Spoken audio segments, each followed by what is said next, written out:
నమస్తే, welcome to prime nine. Come to the point. ఈ రోజు మన కమ్ టు ద పాయింట్ కార్యక్రమంలో మనం మాట్లాడుకునే పాయింట్ ఏమిటి అంటే, అబ్బా ఎప్పుడు పవన్ కళ్యాణ్ గారికి సంబంధించి రాజకీయాలైనా సినిమా రంగంలో కూడా ఉన్నారు కదా, అవి కూడా మాట్లాడుకోవచ్చు కదా అన్న ఉద్దేశంతో ఈరోజు ఊచ కోత కోయబోతున్న ఉస్తాద్ భగత్ సింగ్ గురించి అయితే ఖచ్చితంగా మనం మాట్లాడుకోవాలి.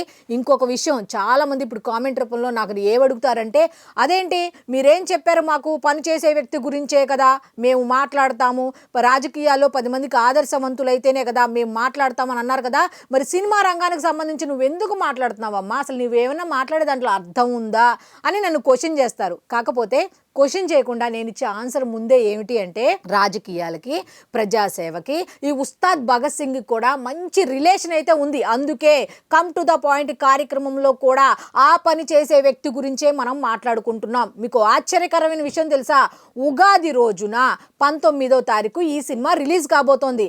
బేసిక్గా ఈ సినిమా అనేది ఎప్పుడు రిలీజ్ అవ్వాలనుకున్నారంటే మార్చి 26, కానీ 19వ తారీఖు ఎందుకు పోస్ట్ పోన్ చేశారో ఎవరికైనా తెలుసా?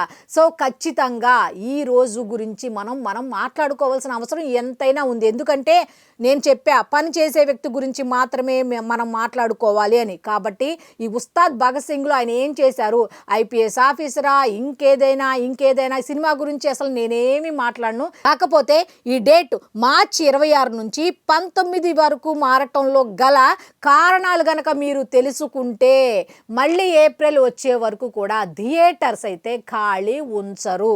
పక్కాగా చెప్తున్నా, మీరు రాసి పెట్టుకుని కావాలంటే. మీరు అయితే ఈ రీజన్ తెలిస్తే థియేటర్స్ ఖాళీనే ఉంచరు.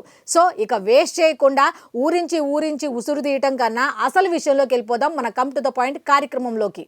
అయితే యాజ్ యూజువల్గా పాయింట్ చెప్పుకునే ముందు మనం అంతకుముందు చేసిన వీడియో గురించి, కామెంట్ల గురించి మాట్లాడతాం కదా. నిన్న అయితే నాకు ఒక ఆనందకరమైన కామెంట్ అయితే వచ్చిందబ్బా. ఒక అతను నన్ను క్వశ్చన్ చేశారు, వాళ్ళు ఎవరు చేశారో ఏంటో నాకు తెలియదు కానీ క్వశ్చన్ చేశారు, ఏంటి 30,000 మంది ఆడపిల్లలు మిస్ అయ్యారు, దాని గురించి మాట్లాడ్డా పవన్ కళ్యాణ్, ఆ తర్వాత అత్యాచారాలు ఎక్కువైపోయే వాటి గురించి మాట్లాడరా, సుగాలి ప్రీతి కేసు గురించి మాట్లాడరా అని రకరకాలుగా మాట్లాడుకుంటూ వచ్చారు. నేను అది చూసి సరే చూద్దాం ఎవరైనా రెస్పాండ్ అవుతారేమో అని చూసా. కానీ ఒక 5-6 మాత్రం భలే కౌంటర్లు ఇచ్చారు. అబ్బా నిజంగా అసభ్య పదజాలం లేకుండా ఎంత బాగా ఇచ్చారంటే కౌంటర్లు. నిజంగా ఈ విధంగా సపోర్ట్ చేస్తే మంచి పాయింట్లు తీసుకొచ్చే ప్రయత్నం అయితే నేను చేస్తా. తర్వాత బాధపడిన కామెంట్ కూడా ఒకటి ఉంది, ఏమిటి అంటే రోజా గారిని తిడుతూ అలాగే వాళ్ళ అమ్మాయిని కూడా తిడుతూ జగన్మోహన్ రెడ్డికి సంబంధించి మాట్లాడారు. అలాంటి కామెంట్లు మాత్రం దయచేసి చేయకండి. ఎందుకంటే మిగతా వాళ్ళకి మనకి తేడా ఉండాలి. కాబట్టి మీరు మామూలుగా పాలసీ పరంగా ఇప్పుడు రోజా గారంటే ఇష్టం లేదు, ఎందుకు ఇష్టం లేదంటే రాజకీయ పరంగా కాబట్టి ఆ విధంగా కామెంట్ చేయండి, కానీ అంతేగాని అసభ్య పదజాలంతో దయచేసి చెయ్యొద్దు. సో ఇక ఆలస్యం చేయకుండా ఈ ఉస్తాద్ భగత్ సింగ్ 26 నుంచి 19కి ఎందుకు వచ్చింది అనే దాని మీద ఖచ్చితంగా మనం మాట్లాడుకుందాం. ఇక పాయింట్లోకి వెళ్ళిపోదాం. అయితే చాలామంది చెప్తున్నది ఏంటి అంటే, ఉగాది రోజు కాబట్టి, మంచి రోజు కాబట్టి, ఆ రోజు రిలీజ్ అయితే బాగుంటుంది కాబట్టి ఆ ఉద్దేశంతోనే రిలీజ్ చేయబోతున్నారు అని చాలామంది అనుకుంటున్న మాట. బేసిక్గా అది ఒక పాయింట్ మాత్రమే, కానీ అసలు నిజాలు వేరే ఉన్నాయి. అవి ఏమిటి అంటే, అది మాట్లాడుకునే ముందు ఒక చిన్న ఇంట్రడక్షన్ చెప్తా. ఏమిటి అంటే, ఇప్పుడు పవన్ కళ్యాణ్ గారికి డబ్బులు కావాలి. ఎక్కడి నుంచి వస్తాయి? సినిమాలు చేస్తేనే వస్తాయి. మరి సినిమాలు చేసే ధనాన్ని ఆయన ఏం చేస్తారు? చాలామంది ఏం చేస్తారంటే, దాచుకో, దోచుకో, మూటలు కట్టుకో, బిల్డింగులు కట్టుకో, వెనకేసుకో, తరతరాలకి సరిపడా ధనాన్ని సంపాదించుకొని కూడగట్టుకో అంటారు. కానీ ఈయన అలా కాదు కదా. మరి క్రికెట్ జట్టులకి 85 లక్షలు ఇచ్చారు. ఎందుకు ఇచ్చారు? ఎక్కడి నుంచి ఇచ్చారు? సొంత నిధులే కదా. ఇక పిఠాపురానికి సంబంధించి కొంతమంది పిల్లల్ని దత్తత తీసుకున్నారు. వాళ్ళకి ఆయన జీతంలో ప్రతి నెల కూడా ఆయనకి ఎంత జీతం వస్తుందో దాన్ని కేటాయించి ఆ అనాథ పిల్లలకి ఇవ్వటం జరిగింది. వాళ్ళ పేర్లు కూడా దేవుని బిడ్డలు అని మార్చారు. అనాథ పిల్లలు కాదు, మనల్ని కొడతారు అనాథ పిల్లలు అంటే, వాళ్ళు దేవుడు బిడ్డలట, పేరు కూడా మార్చేశారు. మరి ఇవి కూడా ఆయన సొంత డబ్బే కదా. అలాగే ఎన్టీఆర్ ట్రస్ట్ కి సంబంధించి తలసేమియా వ్యాధిగ్రస్తులకు 50 లక్షల రూపాయలు ఇచ్చారు. మరి అవి కూడా సొంత నిధులే కదా. వరద బాధితులకి అటు ఏపీ కానీ ఇటు తెలంగాణకు సంబంధించి 6 కోట్ల రూపాయలు ఇచ్చారు. మరి అవి ఎక్కడివి? అవి కూడా సొంత నిధులే కదా. అయితే జనసేన కార్యకర్తలకు ప్రమాద బీమా కింద 1 కోటి రూపాయలు అయితే ఆయన ఇవ్వనున్నట్టుగా చెప్పారు కదా. మరి అవి కూడా సొంత నిధులే కదా. మరి సినిమాలు రాకపోతే, సినిమాలు చెయ్యకపోతే మరి సొంత నిధులు ప్రజా అవసరాలకి ఎలా ఉపయోగిస్తారు, ఎక్కడి నుంచి ఉపయోగిస్తారు ఒకసారి మనం ఆలోచించుకోవాలి కదా. పిఠాపురంలో ఎలక్ట్రీషియన్ల సేఫ్టీ కొరకు 16 లక్షల రూపాయలు, అలాగే తిరుమల తిరుపతి దేవస్థానానికి సంబంధించి భక్తులకు ఇబ్బంది లేకుండా తన వంతుగా ఒక 17 లక్షల రూపాయలు, అలాగే పెహల్గాం దాడిలో తమ ప్రాణాలు అర్పించినటువంటి సైనిక కుటుంబానికి 50 లక్షల రూపాయలు, అలాగే ఆపరేషన్ సింధూర్లో వీరమరణం పొందిన జవాన్ కుటుంబానికి 25 లక్షల రూపాయలు, ఇలా చెప్పుకుంటూ పోతే కొండ వీటి చాంతాడంత ఉంటది. ఇవన్నీ వెలుగులోకి వచ్చినాయే. వెలుగులోనికి రానివి ఇంకా చాలా ఉన్నాయి. చిలకలూరిపేటకు సంబంధించి విద్యార్థులు ఆ పాఠశాలలో, ఉన్నత పాఠశాలలో ఇబ్బంది పడుతుంటే వాళ్ళకు సంబంధించి ఒక ల్యాబ్ని ఏర్పాటు చేశారు సొంత నిధులతోనే. మరి డయేరియా బాధితులకు 11 లక్షల రూపాయలు, అలాగే కొణిదెల గ్రామానికి 50 లక్షల రూపాయలు, అలాగే గిరిజనులకు కంబళ్ళు, గిఫ్ట్లు అవన్నీ పంపించారు. అవి అలాగే పిఠాపురం వాసుల కోసం ప్రత్యేక పండుగ గిఫ్ట్లు.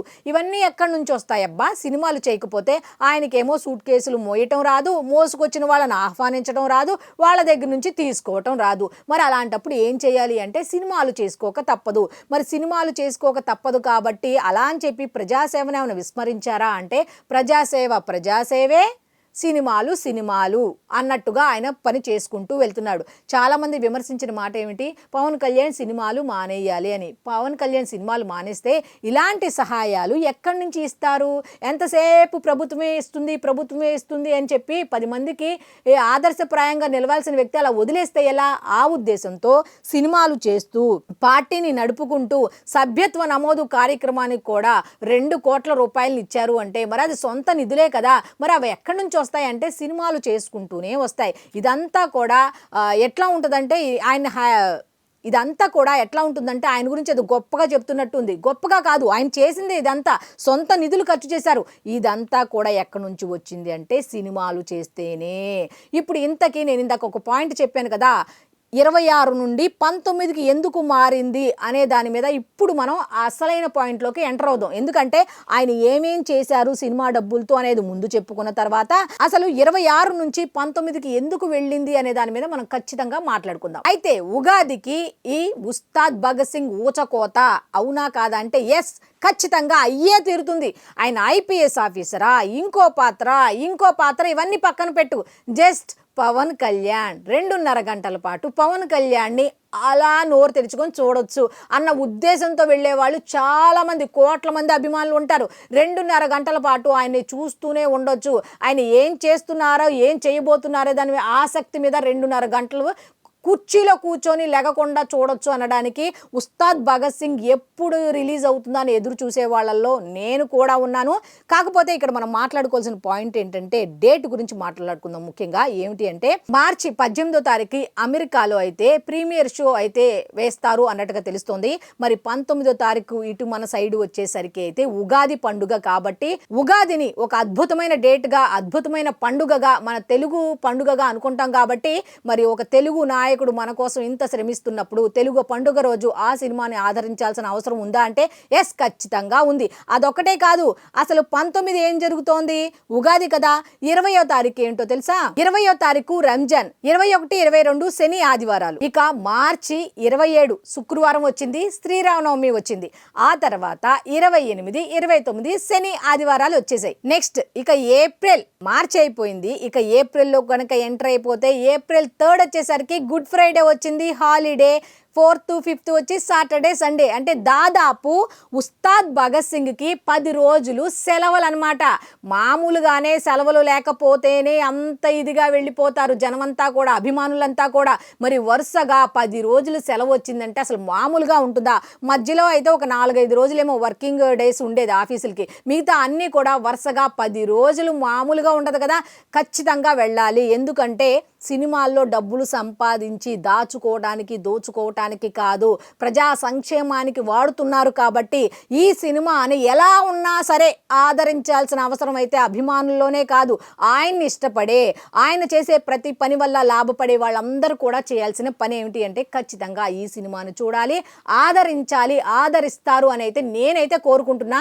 సో ఈ వీడియోపై మీ అభిప్రాయాన్ని కామెంట్ రూపంలో తప్పకుండా తెలియచేయండి. ఎందుకు అంటే నేను ప్రతి వీడియోలో చెప్తున్నా, పని చేసే వాళ్ళ గురించి మాత్రమే చెప్పుకుంటాం. ఈయన పని చేస్తున్నాడు చెప్పుకుంటున్నాం. ఈ సినిమాల గురించి ఎందుకు చెప్పుకుంటున్నాం అనేది కూడా చెప్పా.